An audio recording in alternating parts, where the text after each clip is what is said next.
मी सर्वांना पत्र लिहिलं, शरद पवारापासून तर उद्धव ठाकरे साहेबापासून तर राहुल गांधीपासून तर सर्वांना पत्र लिहिलं. हे बाळासाहेब आमच्यासोबत बसले, त्यांनी हे जाऊन भेटून आले की तुम्ही आमच्या पक्षाची मदत घ्या. त्यांना वाटलं नाही मी आता काही बघू आपण. आणि त्या सर्व नेत्यांना जेव्हा रिझल्ट आला तर त्यांना मोजावे लागले विधायक. म्हणजे त्यांना कल्पना नव्हती. जे 40-50 विधेयक आले त्यांचे 10 ते 11 आले, उद्धव ठाकरे साहेबांचे 20 आले, ते कमी होत गेले. आणि अशा त्या आणि आज त्या सत्ता त्या भारतीय जनता पार्टीच्या आमच्या डोक्यावर बसवली त्या लोकांनी. ही ह्याच्यासाठी नाही म्हणलं, अगोदरही आमच्या काँग्रेस पक्षासोबत समझोता होता. आठवले जेव्हा अध्यक्ष होते आणि तेव्हा आम्ही सांगितलं की काँग्रेसने आम्हाला तेव्हा रिस्पेक्ट नाही केला. आणि तिथं आठवले साहेबांचं जेव्हा सामान फेकण्यात गेलं, बाबासाहेबांच्या पुस्तक फेकल्या, तिथून बाबासाहेबांचे मूर्त्या फेकल्या.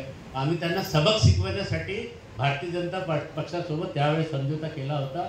मी समर्थनात नव्हतो पक्षाचा, पण मला असं वाटलं की आठवले साहेबांनी सांगितलं नाही काय करायचं. आणि मग बाळासाहेब ठाकरेंना भेटून आम्ही त्यांना समर्थन दिलं.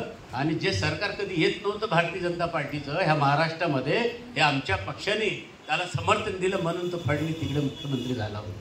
हे खरी गोष्ट आहे. मी म्हणतो म्हणून तुम्ही स्टडी करा.